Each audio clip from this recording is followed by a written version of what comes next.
Bapak, Ibu, saudara-saudari, dan anak-anak yang terkasih, sebelum kita beraktivitas dan melakukan kegiatan kita pada hari ini, marilah kita berdoa.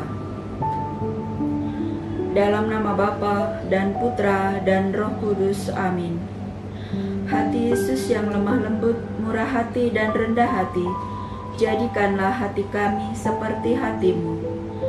Allah Bapa kami, kepadamu kupersembahkan hari ini, kuunjukkan semua doa, pikiran, perkataan, tindakan maupun suka dukaku hari ini, dalam kesatuan dengan Putramu Yesus Kristus, yang senantiasa mempersembahkan dirinya dalam Ekaristi bagi keselamatan dunia.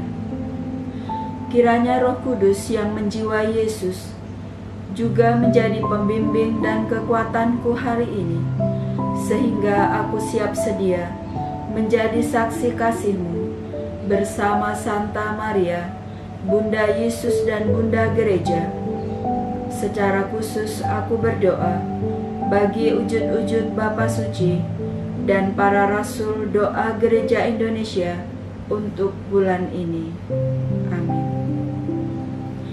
Saudara sekalian, pada hari ini tema doa Advent kita adalah bertobat dalam hidup ketetanggaan.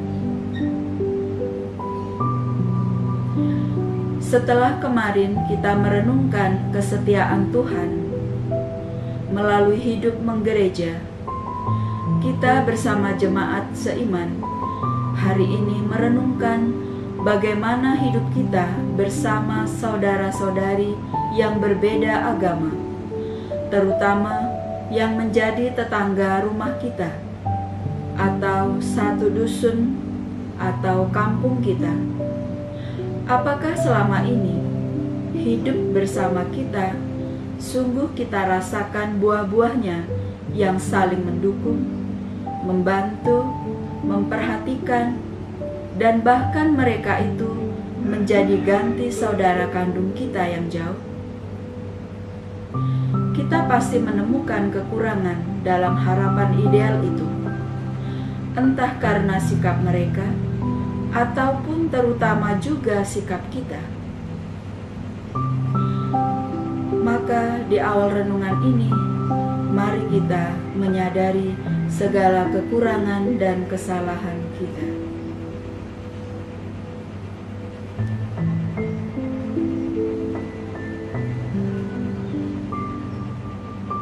Sadar akan kelalaian, dosa-dosa, dan kesalahan-kesalahan kita, marilah kita berdoa. Saya mengaku kepada Allah yang Maha Kuasa dan kepada saudara sekalian bahwa saya telah berdosa dengan pikiran dan perkataan, dengan perbuatan dan kelalaian. Saya berdosa, saya berdosa, saya sungguh berdosa. Oleh sebab itu, saya mohon kepada Santa Perawan Maria, kepada para malaikat dan orang kudus, dan kepada saudara sekalian, supaya mendoakan saya pada Allah Tuhan kita. Amin. Marilah berdoa. Tuhan yang Maha Setia, kami bersyukur Engkau telah mengangkat kami manusia yang lemah ini menjadi anak-anak-Mu, dan Engkau telah memberikan kami guru dan teladan melalui Yesus Putra-Mu, dan Ia juga hidup dalam keluarga Nazaret.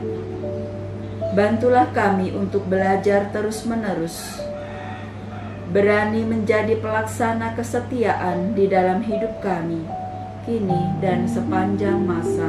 Amin. Mari kita mendengarkan sabda Tuhan dari Injil Matius bab 17 ayat 10 sampai 13.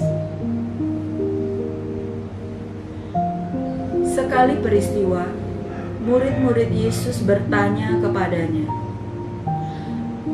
"Kalau demikian, mengapa ahli-ahli Taurat berkata bahwa Elia harus datang dahulu?" Jawab Yesus, "Memang Elia akan datang dan memulihkan segala sesuatu. Dan aku berkata kepadamu, Elia sudah datang, tetapi orang tidak mengenal dia, dan memperlakukannya menurut kehendak mereka. Demikian juga Anak Manusia akan menderita oleh mereka. Pada waktu itu, mengertilah murid-murid Yesus bahwa ia berbicara tentang Yohanes Pembaptis. Demikianlah Injil Tuhan. Terpujilah Kristus.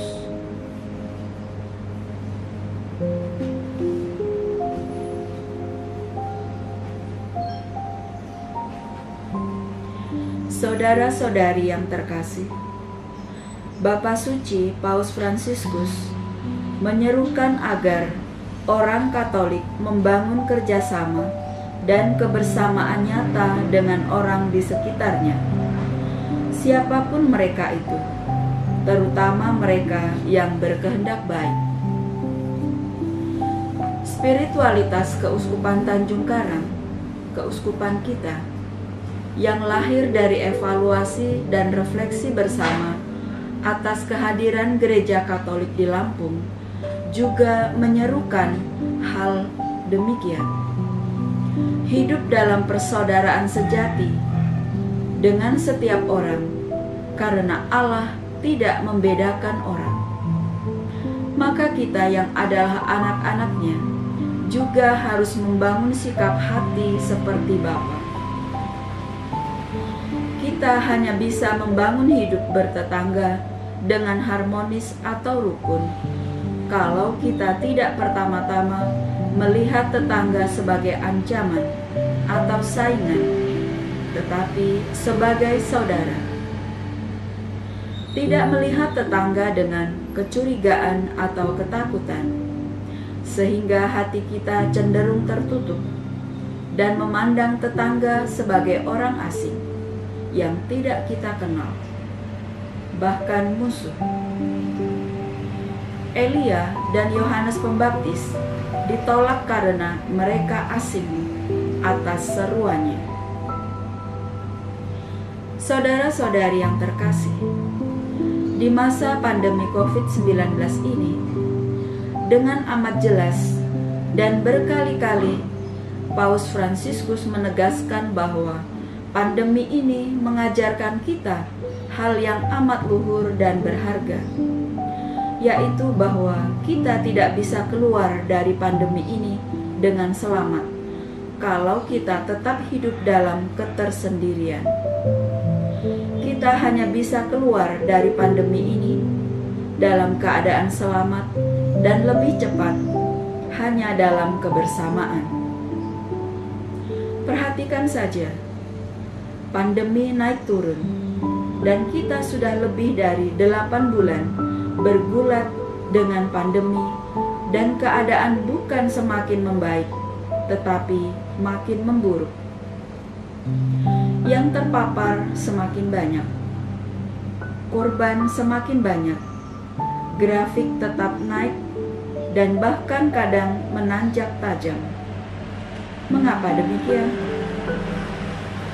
Tatkala orang tidak memperhatikan orang lain, tatkala orang mengabaikan perlunya menjaga agar dirinya tidak tertular dan atau menyebabkan orang tertular, misalnya orang semaunya tanpa memperhatikan protokol kesehatan, tidak menjaga jarak, tidak memperhatikan kebersihan dirinya dari virus, dan tidak mau bertahan tinggal di rumah atau tidak keluar kota atau desa.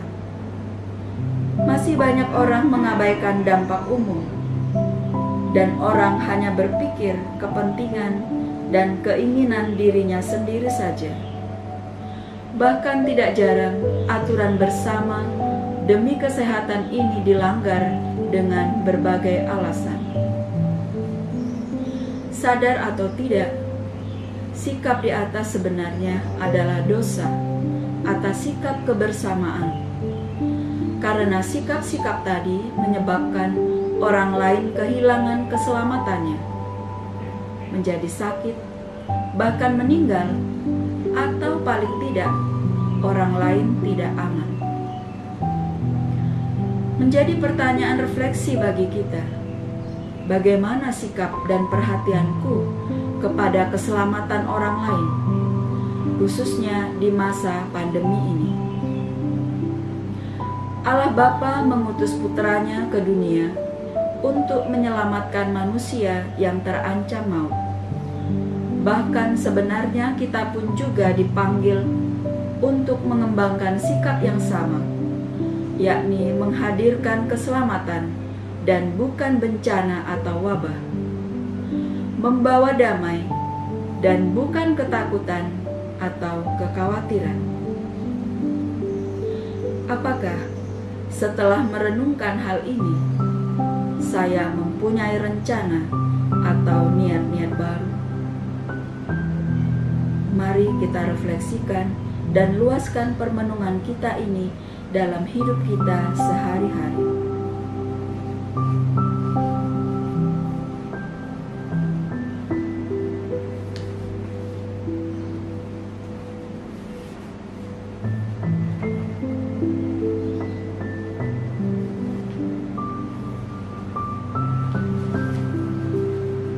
Ya Tuhan, Allah Bapa kami yang Maha Kasih, syukur dan terima kasih kami haturkan kepadamu atas rahmat hari baru, rahmat kesehatan, dan cuaca yang baik yang senantiasa Engkau anugerahkan kepada kami. Kami juga bersyukur kepadamu atas sabdamu yang boleh kami dengar dan renungkan bersama. Kami mohon berkat-Mu untuk perjalanan hidup kami sepanjang hari ini. Berikanlah kepada kami rahmat kesetiaan untuk menjadi pelaku firman, agar kami menjadi berkat bagi sesama. Kami berdoa pula untuk anak-anak didik kami yang hari ini masih ulangan semester. Ya Bapa, berikanlah kepada mereka rahmat kesehatan dan kejernihan dalam berpikir, sehingga mereka dapat mengerjakan soal-soal dengan baik dan benar, dengan sukacita dan kegembiraan. Marilah kita mohon, kabulkanlah doa kami ya Tuhan. Semoga hubungan pribadi kita dengan Yesus Kristus diperkaya oleh sabda Allah dan hidup doa. Marilah kita mohon, kabulkanlah doa kami ya Tuhan. Semoga keluarga-keluarga Katolik diberanikan dalam membatasi konsumsinya hanya pada barang-barang yang memang diperlukan, sehingga rela membagikan sebagian miliknya pada mereka yang lebih membutuhkan. Marilah kita mohon, kabulkanlah doa kami ya Tuhan. Kami menggabungkan diri dengan keluarga Kudus Nazaret untuk menggapai keadilan dengan Sang Sahabat, ialah Yesus Kristus Tuhan kami. Dan semoga hidup bertetangga kami dengan sesama dapat terjalin dengan baik dan rukun. Marilah kita mohon, kabulkanlah doa kami ya Tuhan. Doa novena penerimaan peserta didik baru. Ya Tuhan Allah dan Bapa kami yang penuh kasih, kami bersyukur atas penyelenggaraan hidup yang Kau berikan kepada kami masing-masing. Terima kasih atas rahmat penyertaan-Mu yang Kau berikan kepada sekolah kami hingga hari ini. Rahmat-Mu yang selalu baru kami terima dalam setiap pengalaman dan perjuangan hidup kami. Ya Tuhan Allah dan Bapa kami, pelbagai bangsa Kau jadikan milik-Mu berkat Santo Fransiskus Xaverius, imam dan misionaris-Mu. Perjuangannya mewartakan kabar baik ke seluruh dunia, kini berlanjut sampai sekarang.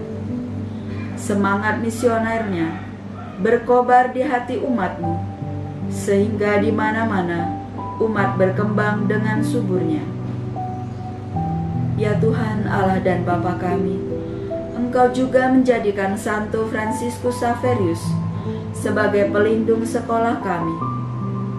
Engkau mengobarkan semangat kerasulan di sekolah kami dengan penuh sukacita, sehingga kami menjadi perpanjangan tangan-Mu dalam kerasulan pelayanan.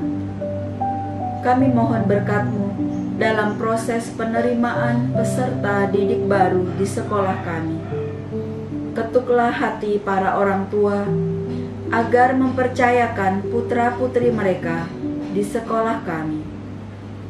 Berkatilah semua panitia yang akan menunaikan pelayanannya. Berilah kami pengharapan besar untuk menunaikan tugas kami sebagai pelayan-pelayan belas kasih-Mu.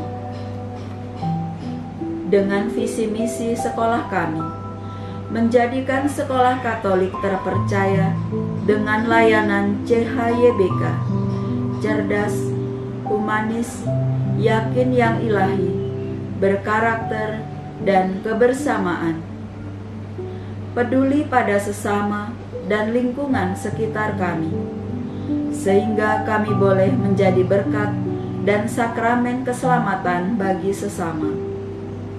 Semoga proses penerimaan peserta didik baru di sekolah kami berjalan dengan baik dan lancar sesuai dengan kehendak-Mu. Marilah kita mohon, kabulkanlah doa kami ya Tuhan. Marilah sekarang kita satukan doa, pujian, permohonan dan harapan kita dengan doa yang diajarkan Kristus kepada kita. Bapa kami yang ada di surga, dimuliakanlah nama-Mu, datanglah kerajaan-Mu, jadilah kehendak-Mu di atas bumi seperti di dalam surga. Berilah kami rejeki pada hari ini, dan ampunilah kesalahan kami, seperti kami pun mengampuni yang bersalah kepada kami. Dan janganlah masukkan kami ke dalam pencobaan, tetapi bebaskanlah kami dari yang jahat. Amin.